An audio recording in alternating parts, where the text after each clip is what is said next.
Hey guys, it's me, Kairi.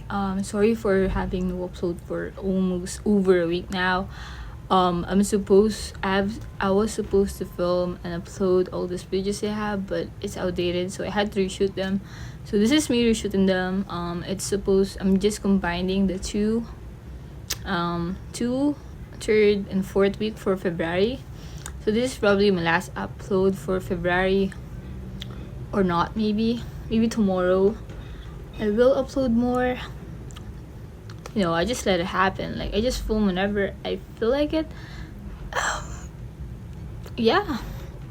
So this is my film log review, but before that, it's February 27 and it's Pokemon Day, guys. Happy Pokemon Day! If you didn't know, I love Pokemon. I grew up with Pokemon, and since I was out of the fucking womb, I had a Pikachu plushie.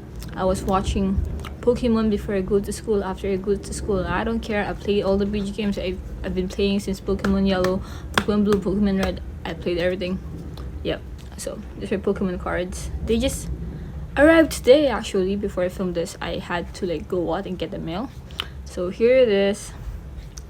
This is my favorite. It's in a small cinema binder because I don't wanna. Wow, look at that.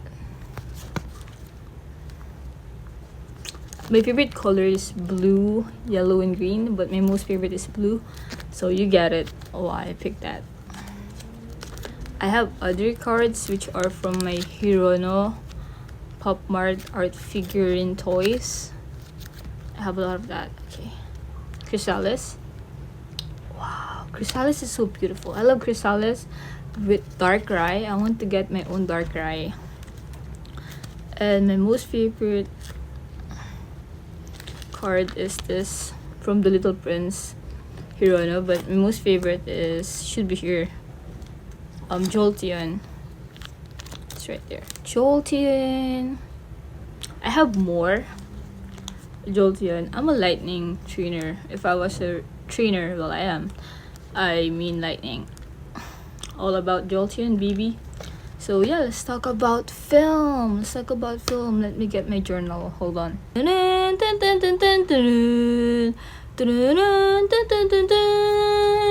It's film log review. I'm wearing pigtails today and a cute little hat for you guys and a cute little top. I'm trying to look better in videos now. Because sometimes I just have a tank top on. Random shit going on. I'm sorry.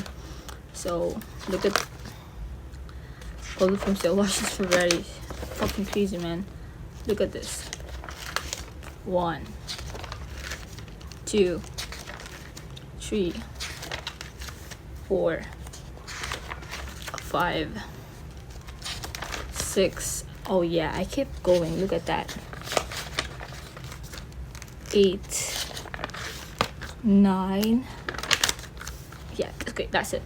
But holy shit, right? Okay, so for the middle of most of February, I've been rewatching one franchise only over and over again, and that's Star Wars. So I'm not gonna talk about Star Wars today in this video because there's supposed to be a separate video for that, which is ranking the original 6 episodes from best to worst. That's where I'm gonna be full in detail talking about what I love about Star Wars and what I love about Star Wars and what I don't love about it. Why is it the worst? Why it's the best? So tune in for that. But I did rewatch Star Wars 4, 5, 6 all over and over again. Then 1, 2, 3 over and over again. I love also happy 28th anniversary to Revenge of the Sith. I'm so happy that I became a Star Wars fan this year because there's so much shit going on. I didn't even know that they had all this stuff. I mean, I wish I was a fan earlier, but this year 2025 is not a bad year to be a new fan.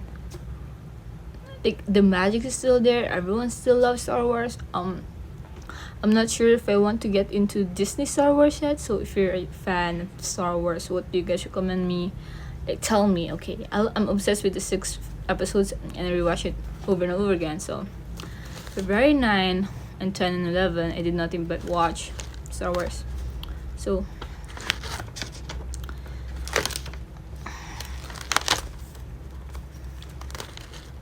So February, okay, it's a bit messed up.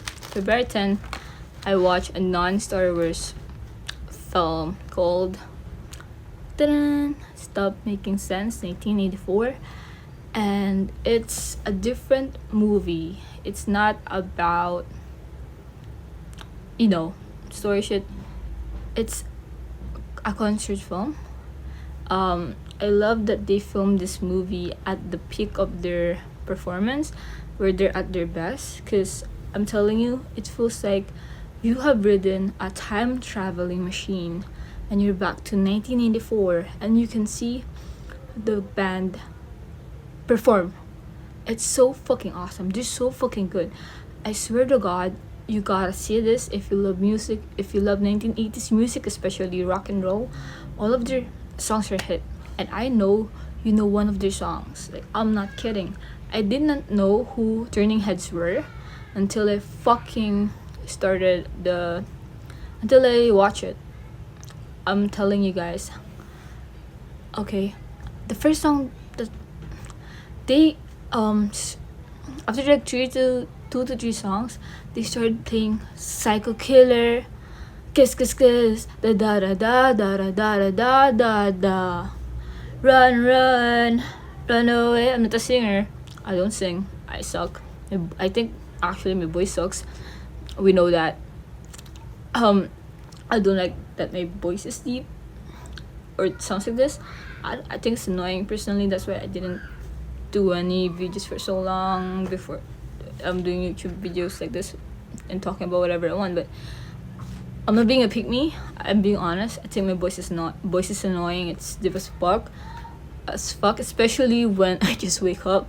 It's so fucking deep. I sound like a guy. I sound like a guy in Valorant. People think I'm a guy in Valorant. So yeah. So when people say that, oh, your voice is so cute, Kairi, I fold so fast.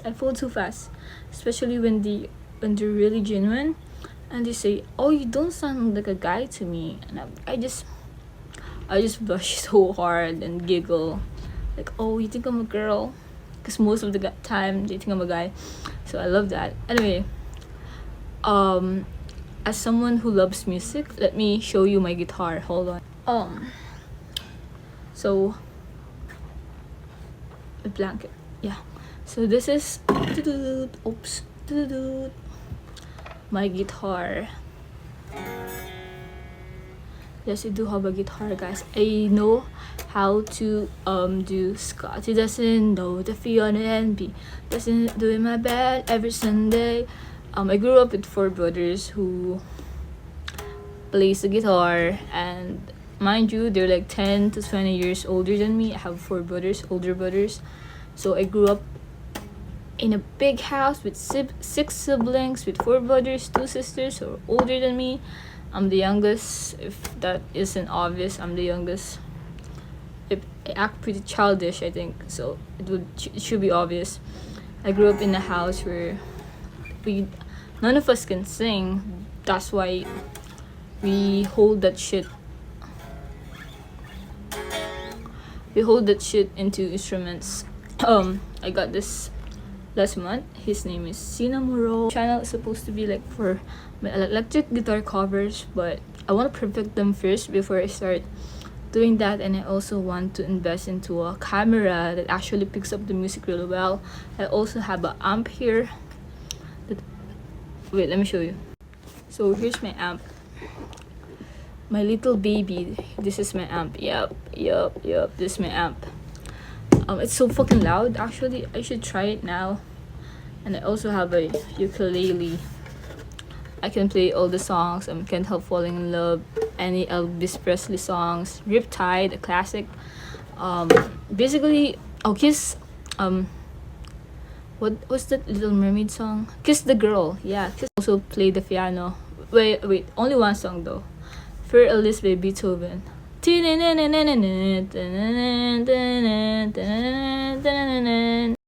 So yeah, basically, even if you don't play music, just if you're an avid listener, I suggest you try Stop Making Sense. Like, you don't have to grow up music or play instruments to love this movie. It's for everyone, genuinely. And if you just want, Like I told you, if you just want to ride a fucking time, it's like riding a time machine and you're in the concert. Exactly. I love the energy. I love David Byrne, which is the main singer of the group. He is so fucking amazing. Okay, so now let's read my review, which is this is on Letterboxd. You can read it there if you want, but I want to read it out loud because I can. I watched this and it was super fun, enjoying the music and seeing what's right in front of you, like you're part of the crowd.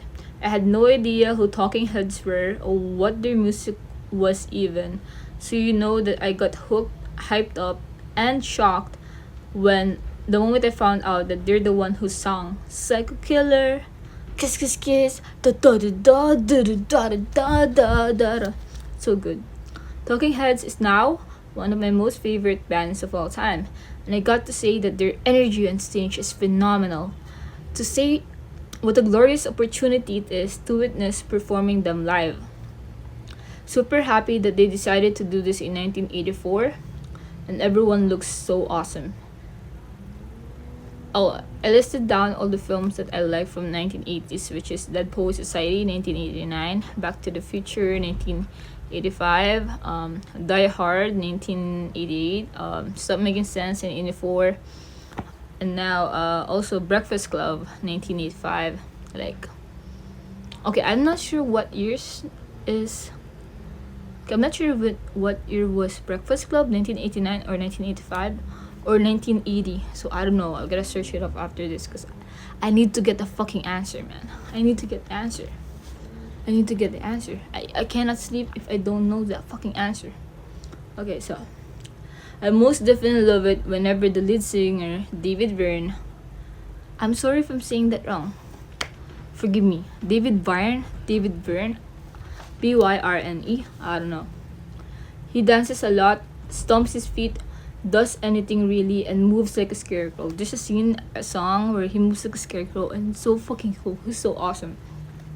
He's super electrifying on stage and breathtaking all at the same time. Him being full of sweat, energy, and love for his music, and still continuing to jump, dance, and be hyped all over while having full stable singing vocals is mind-blowing. The greatest experience for me is seeing other humans live for their art, do their art, present the world their art, and be the art they bring out to the world and the world we live in.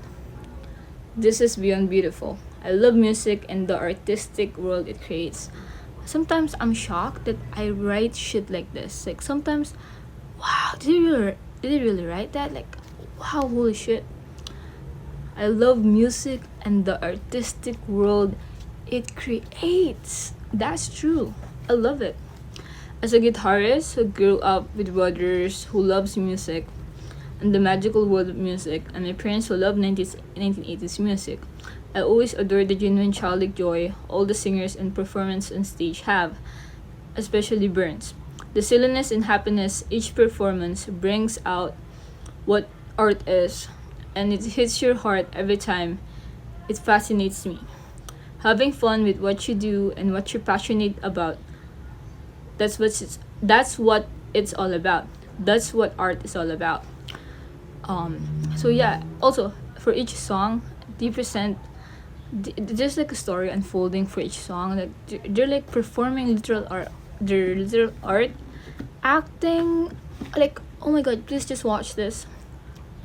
It's 1 hour and a half if I'm not wrong. Like, this is so fucking worth it. Please watch this. Okay, so gotta drink water because just we're going to talk about the trilogy. The trilogy. Before sunrise, before sunset, before midnight. It's done. You know that meme? You saw the first 8 pages. I've let you read. Those are just before the before trilogy. So February 14, on the day of Valentine's, 8 p.m. to 10 p.m. Literally before sunrise, I watched the movie before sunrise. And I was so sad on Valentine's because I didn't have any chocolate. I didn't have any flowers. I didn't have any love letter. I didn't get anything. Like, oh my god, am I that hard to love? Damn. Like, you get it, man. Okay. It's Valentine's Day and I decided to watch Before Sunrise 1995. And this has filled my heart with so much hope, yet at the same time despair. I love that this film shows how it is to fall for someone. It's you witnessing their date and how they met, and everything about it is more than romantic or love to the story. It's a story about two people meeting each other on a random day, at a random time, and easy it, how easy it is for us to just find things. Celine is such a dreamer. Jess is a realist. It makes their dynamic better and shows how opposites truly attract. Yeah, Jess and Celine are so different. That's why I love them together. Jess is a realist, Celine is a dreamer. They both have different perspective on things, and you're gonna see that unfold all throughout the story, which is why I highly suggest for you guys to watch this. But at the same time, even though they're so different, they're so similar at the same fucking time, and I love that about. They're the real definition of what soulmates are. Personally, I'm just reading my letterboxd review, by the way, because and just adding on some things if I want to say it, okay? Because all my letterboxd reviews, okay, while I'm watching, I write them down. Like, I do that, okay? I'm watching a movie, there's a thought in my head, I write it down. Or after the movie, like, I write everything I want and then I type it on a Google Doc and then I transfer it to letterboxd. Like, that's how it starts. I'm serious. Like, read this word for word, and then you're gonna see what I posted on letterboxd. It's word for word too. That's what I say. But this is what I said exactly. Vienna is so lovely to see in this film. It made me wanna go to Vienna. Even Franz Kafka mentioned Vienna before in his books, and that's what makes me excited too. Okay, Franz Kafka, I love you. I love what Jess said to Celine on how that moment where he was inviting him to go with him, he said that imagine them time traveling to that time so they can live without any regrets. So come with me, Celine. Oh my god, that was so romantic. I love Jess. Also, Ethan Hawke, I never found that guy. Okay, I first watched him in Dead Poets Society in 1989 and I was 14. I never thought that he was hot during the time because I was 14. First of all, I was 14. I have no attraction whatsoever. I had never had a crush ever, so I didn't know it yet. But now I see him in Before Sunrise, the Before trilogy, and can I just say he's fucking hot. And Celine is drop dead gorgeous. She's a fucking angel. First of all, she's an angel, and I want to tell you that the reason why I dyed my hair blonde. Okay, I watched the Before trilogy 3 days after I went to the salon and said, bleach me, make me blonde. I told them, make me Gwen Stacy, make me light blonde. That's what I told them, and I think it looks cute to me. Personally, I do prefer having black hair. I think my best hair color is black hair, but damn, bleach blonde is just so good to me. I love it. Okay, I'm going to be blonde for a very long time. That's just what I'm gonna tell you, bro. So, being spontaneous and doing the most unexpected things in life are the best feelings in the universe, and I want to experience that. Okay. That moment with the graveyard and how Celine said the little girl who died there was forever 13 touched my heart, and it's one of my favorite scenes. It was a loving scene, and it showed who Celine truly was. I always love how Celine talk about life and death, and just as much I love Jess' views and perspective on things as well. Them being in different upbringings, because I don't think it's a spoiler, but Jess came from divorced parents, divorcees, and Celine grew up with loving parents who were married for like decades, like fairy tale kind of love. So you get it. them being in different upbringings made them absolutely opposite in endearing ways, and having interesting contrasting perspective on topics, sometimes which fuel my love for the two of them together. One of my favorite scenes in the film was the listening booth scene, where I'll show it here, but the listening booth scene, where they were constantly looking at each other and then looking away. They were taking turns, and I saw the pining and yearning was real, and I can't believe that they didn't fucking fall in love with each other. Like, right there, man. Right there. I would fall for my knees if Ethan Hawke looked at me like that. Jesus. Their first ever kiss was worth it though, since it was perfect. It was a dream come true for me, in my opinion. And the way they hug each other and hold each other right after kissing, lovingly, just the way Celine held Jess in her arms lovingly, always tug a bit on my heart. I can't read. Okay, my handwriting's ugly. It is ugly as fuck. So be patient with me. I act like I can't read, but I can read. It's just so hard to see what I'm writing. Cause Brianna is full of eccentric people. That's true. I love the palm reader and how she says that we're all stardust, and I specifically have this as my favorite moment with the guy by the river and the poem hero touch my heart. If you don't wanna watch this movie, but you wanna see what I mean, just search a milkshake poem before sunrise and listen to the guy say it, what he wrote, and you're gonna be amazed. I fucking love it. I love the poem so much. It touched my heart in many ways, and I love it a lot. You guys, I think you guys will like it too. Like, I hope you do. I really hope you do. Another scene where Jess says that the worst thing about someone breaking up with you is that you remember how little you think of the people you broke up with, and then you realize that they really thought of you smaller. Oh, I hate that scene.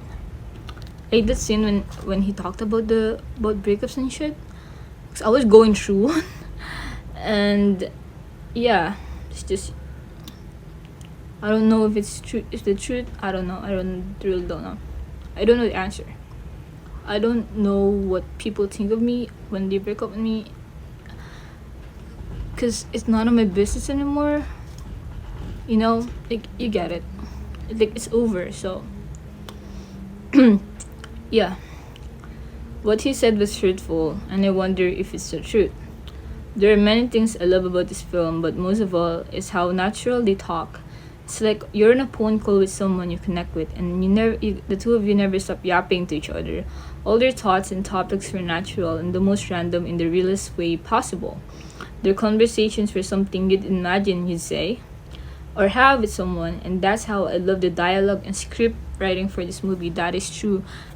Whatever they said, I feel like I had the same conversation with someone else before, and basically all the conversations in all the trilogies are natural as fuck. That's what the things that are consistent in this trilogy is three: their naturality, the way they talk, and their chemistry. Like, nothing changes. That's why this trilogy is fucking goated.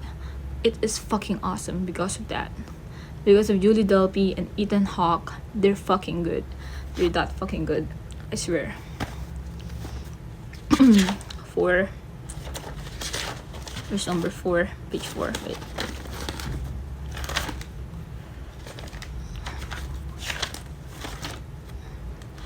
I can find the part 4. Okay, there.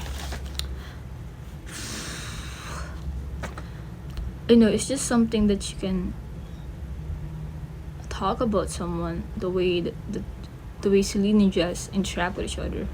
It's so natural that you can. Sorry, I'm so thirsty.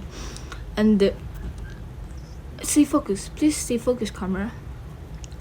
And the way they just talk to each other, interact with each other is so loving, and you know there's always gonna be love in there, and that's what I love about it.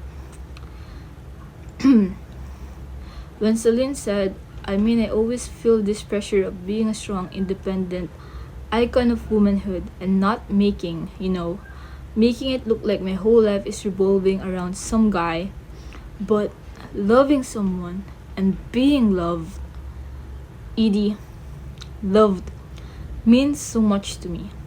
I always make fun of it and stuff, but isn't it everything we dream in life a way to be loved a little more? That's my favorite line in the entire fucking movie. What she said was true. I think I always say that humans are the best way. Okay, I can't talk today, but what makes human best is their ability to love someone unconditionally. And Celine said it perfectly. Like, look at that. Isn't it everything we dream in life a way to be loved a little more? Wow, this was such a fascinating line. And what Jess says after is better, and what Celine answers back was heartwarming. You gotta watch the movie to find out what they're talking about, because that exchange is fucking life changing for me. It was monumental to me. I love it. Everything about their conversations together was one of the most humane conversations I've seen in film ever. And their little phone call, roleplay, in the restaurant gave me the biggest smile. That's true. I smiled so hard. Especially when Jess says that Celine looks exactly like a Botticelli angel. A Botticelli angel! Jess said that Celine looks like a Botticelli angel. I wanna be a Botticelli angel. This is why I dyed my hair blonde. I wanna be a Botticelli angel. Someone called me a Botticelli angel. If my future husband is watching this, you call me or you message me right now and say, KAIRI, you're a Botticelli angel. You're my Botticelli angel. My one and only Botticelli angel. See that? That is the best compliment in the fucking world for me. This is why I dyed my hair blonde. I'm telling you. Oh my god. That was an incredible compliment, and maybe that's why I dyed my hair blonde.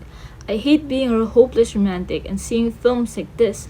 I know this will never happen to me.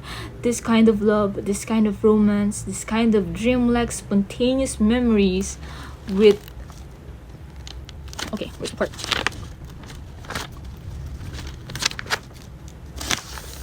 Spontaneous memories with someone you just met and connected with immediately.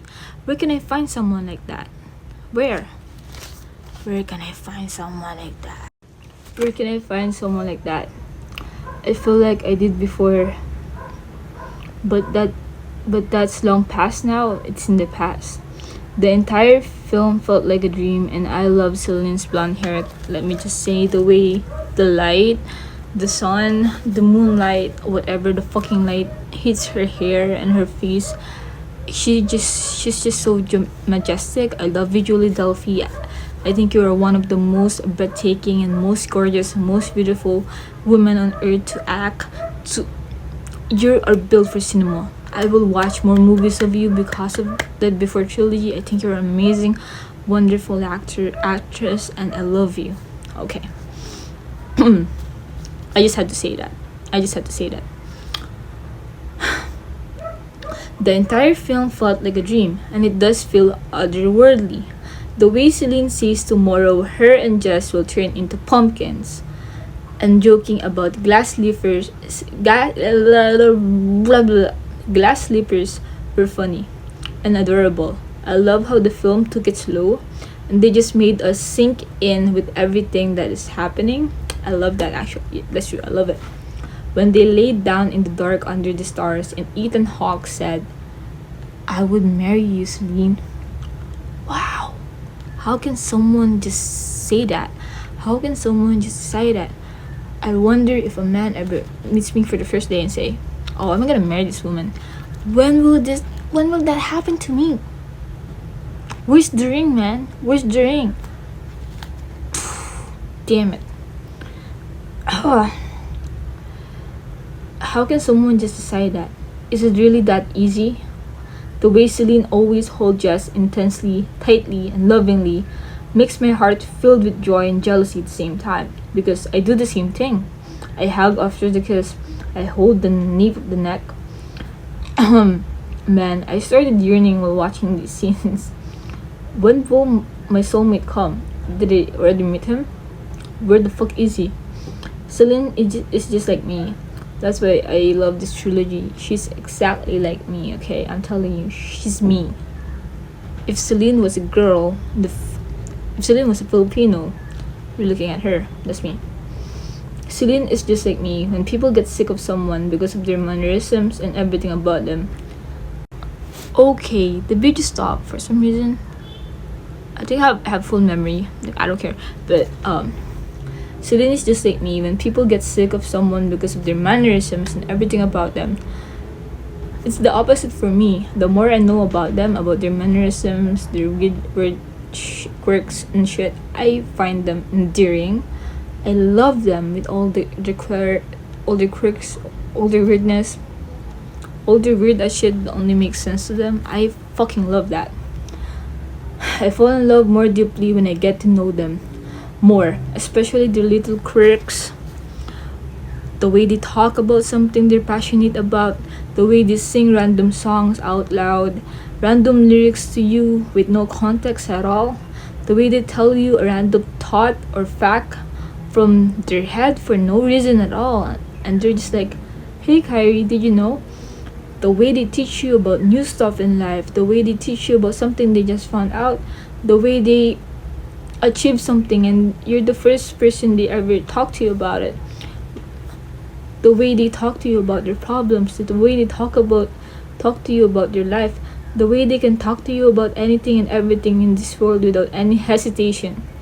They can talk to you for hours, for days to end, about anything and everything they do, even in their smallest actions to their biggest.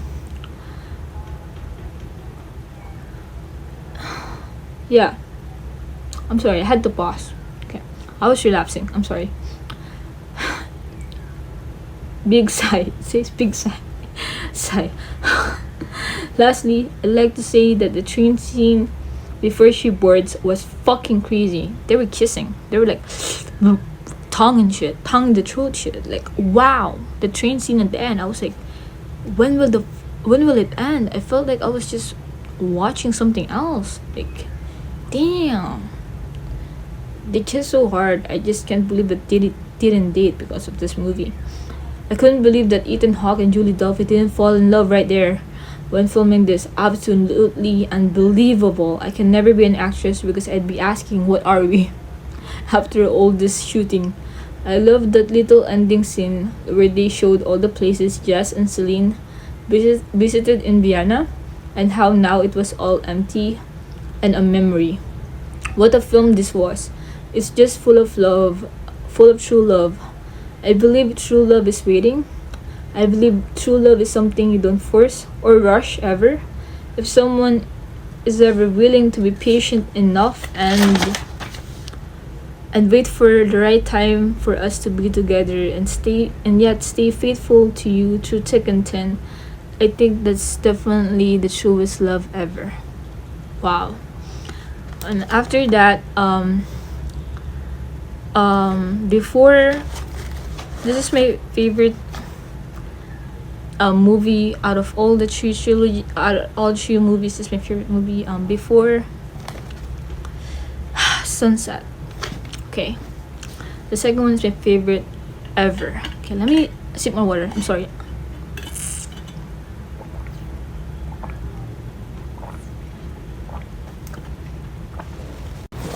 Next movie. Okay, Before Sunset.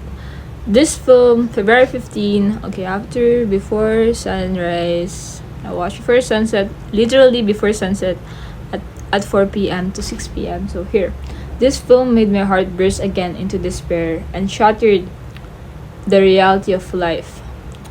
Wait. And it showed me how the reality of life can shatter every delusion or dream that you have. It still amazes me that even that it took them almost 9 years or half a decade to finish the second one, Yeah, like why did it take that so fucking long, man?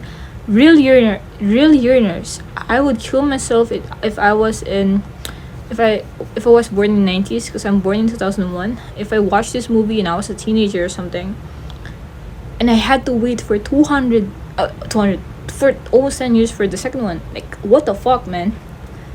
I love what you said about how your brain become clearer and you write more. And she will realize that she was away from all that consuming fancy and how it became boring but then soulful. I always love how Linklater, the director, make films that create day-to-day conversations so natural. To be in the moment and not feel or be stuck in that dissatisfaction hellhole is one of the things that I love about what Celine mentioned. I believe desire is indeed the life's fuel, desiring and hoping for days to be better than the present, but also to live in the moment always is significant. So Celine was talking about how people tend to hope for more in their life, that they forget what's right in front of them, that they all they can think about is the goal. Like if I work hard, I will have this, I'll have this shit, I will be happy. But the thing is, you can be happy while trying to achieve that goal, while trying to get that goal, you know. You can be happy while also you can be happy while also being in pursuit for that happiness, for that goal. And people tend to forget that. They forget to live in the moment. I love how we can still see their similarities and differences from the first film, and how nothing ever changed between the two, except for the fact that they both age a little bit. They age beautifully though. Me- Quote unquote, memory is a wonderful thing if you don't have to deal with the past. This crushed me, especially when she mentions that. Okay, this is a spoiler, but they mentioned something and it made me realize, wow, it's been 9 years, 9 fucking years. You just realize it. Like, wow. The moment they revealed that information, I was like, crush. I was like, damn. Damn, bro. Let me just say that the scene where Celine is in they're in the river in Paris, and oh, she also had the ballad crash out in the fucking car, which is monumental to me. I fucking love that scene. She's a great actress, Julie Delphi. I love it. That that everything she said in that scene, it's in my heart engraved. She's exactly like me. I struggle with men just like that. You know, like when you have that someone in your past who you want so bad, and you meet new people. Yes, everyone is different. They're not all the same person, and you yearn for that person who's already lost. Like, he felt like your soulmate, but you can't bring him back anymore because what is lost is lost. So as I said, Julie Delphi says here that in the movie that what is lost, and you can never really bring back what's gone. They're just your memories. And then she went on to say that she refused to get attached because it hurts so much. She gets attached with all the new people she meet, and every human she dates is different from one another, and that's what makes it special. But in the back of her mind, all she can think about is Jess, and how she yearns for that connection they had on that day in Vienna, and she can never recreate it. And that's the power of meeting new people. And actually, that touched my heart a lot for another whole reason, and it's a personal reason, because I have this like this image of me, like I don't know if it's identity crisis. I don't think it's that. I personally don't think it's that, but it's somehow like that, but it's not. Okay, I feel like people have this expectation or perception of who I am on the internet. Oh, she's the e-girl who loves film, art, Timothy Chalamet, Valorant, Pokemon. Yes, I am all of that, but at the same time, there's so much more to me, more than that. You know, I don't want to be trapped in a box like Timothy Chalamet, Valorant. That's you. Like, no. And I personally think that there are better girls than me on the internet. I'm not the hottest. I'm hot. I'm attractive. I'm beautiful. I'm cute. I'm pretty. I know that. I know all of this. I'm attractive. I know that. I'm a hot Filipino girl, young Filipino girl. I know that. But there is so much more better in the internet. Just search it up. Just scroll down, feel on Twitter. You're gonna find 100, 1,000 girls, 1,000,000 of girls better than me. Better good looking. Someone who doesn't sound like this, annoying, who isn't this nerdy, who is so much better than me. And that's why Celine words in the scene weigh so much to me, because that means even though I look like there's a lot of girls who look better than me, you know, I'm not like a pick me who says like, oh, she looks so much better than me. I mean, I hope that I can look prettier than her. No, I don't see them as my competition or something. I'm just like being brutally honest that I know I'm attractive. I know I'm beautiful, but I also know that there are better people than me who looks better than me, and that's just the truth. I mean, someone looks better than you. You know that, and that's what I mean. I'm not saying like, oh my god, he's gonna find someone better looking than me. Like, bitch, that's not what I meant. But you get it. But even though someone looks better than me physically, the memories we had, the connection we had, the conversations we had, that's between me and that person. No one can ever recreate that. No one can ever recreate that emotion. No one can ever recreate that memory. No one recreate that conversation. The words I said, the way I made him laugh, the way I made him feel love, the way I expressed my love for him. No one can ever recreate that shit, because it's from me and only from me. Everything I shared with that guy is only coming from me. No woman, no female on the earth, and not anyone on this earth can recreate that. And I fucking love that about Celine, because I shared to you that I feel like I'm just like any other girl on the internet. That's how I feel like. Maybe I am. Maybe I am. Who knows?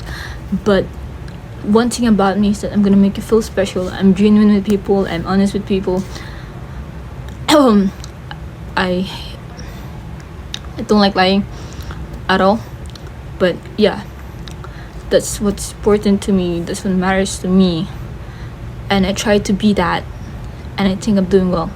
So yeah, like I do have those thoughts that so much girls better look at me on the internet. You can replace me in a snap so easily.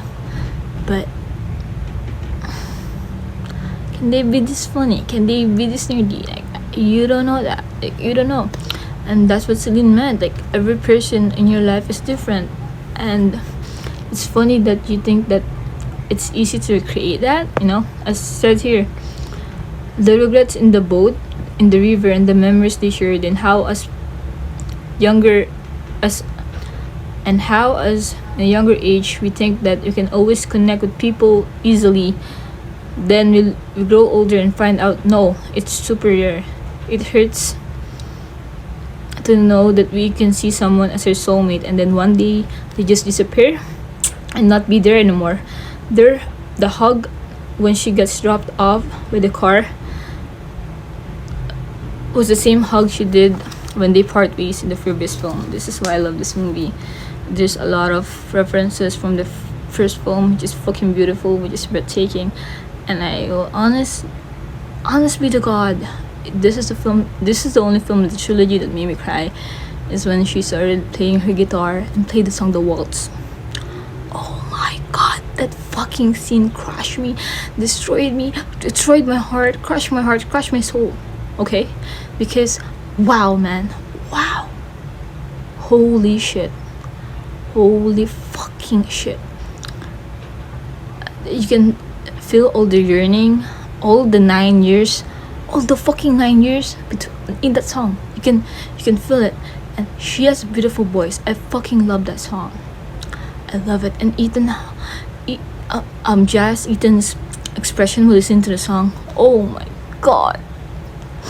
You just beautiful movie. Applause. Link later. God damn it. A fucking great film, man. It's fucking awesome. So yeah. So please watch this movie if you haven't. I'm telling you. Please, please, please. So let's go to Before Midnight. Okay, so this is the last film of the trilogy, and probably the last film I'm going to talk about in this movie, which is, it's just a short reaction because it's the ending. I don't have much to say other than it's a perfect ending to the best trilogy I've ever met. So let's just read what I wrote here. This is on letterboxd too. Congratulations to Linklater for creating such a beautiful trilogy. I had to give an ultimate applause, I just did that, to this guy for being completely consistent and bringing me to tears for Before Sunset. It's the same as the other two films. Same vibe, same scenery, same day-to-day conversations, natural and chemistry. It's all the same. The only huge difference from the first two was that this film, Before Midnight, this isn't a fucking spoiler, but the start looked cold, pale, and grayish looking, since the first scene starts at the airport, and it didn't have the usual beautiful dreamlike filter or lighting from the European view or vibe that we got used to. My most favorite scene is the launch scene where they eat all together and they talk about their partners, the love of their lives, how it happens and how it ended and how it continued and whatever, and simply just talking about love in general. This film is the real harsh reality that shattered the other forms of love in the first two films and made me cry when Celine struggled a lot as a mother. Okay, that's a spoiler, but yes, I did cry for the third one. I forgot about that. I thought I didn't. Oh yeah, I did cry. Exceptional acting as usual from both Ethan and Julie. Beautiful trilogy for sure, but my most favorite is definitely Before Sunset, the second one.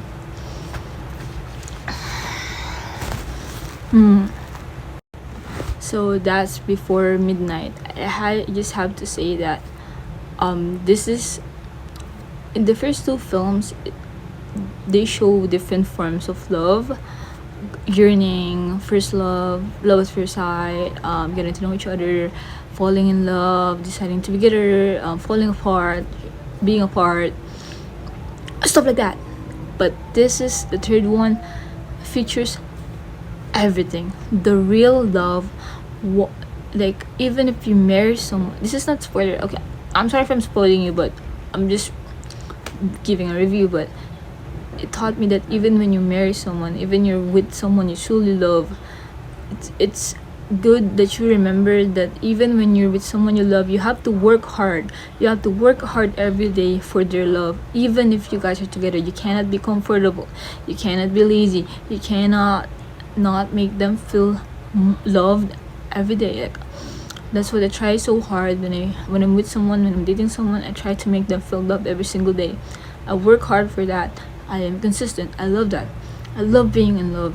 I wish, guys, let's just take a moment to manifest for your good friend KAIRI, who's turning 25 next year. I'm turning 24 this June. I'm turning 25 next year. And my husband, I still haven't met him. I'm single as hell. No ring on this finger. I just want to get married with my soulmate. I just want to talk to him about films. I just want to talk to him about art. I just want to talk to him about Pokemon. I just want to talk to him about Valorant. I just want to play video games with him. I just want to do all this stuff with him, I hate being single. I love being lonely though. I love being alone. I mean I don't like being lonely. I like being alone, my alone time and stuff. I love this shit. But man, at the end of the day, I just want be a simp for someone and love them forever. Like, that's what I want. So I have to end the video here because it's too long. So tomorrow I will continue with the I'm gonna name it the last week of February film log review, because it's also the last day of February 28th.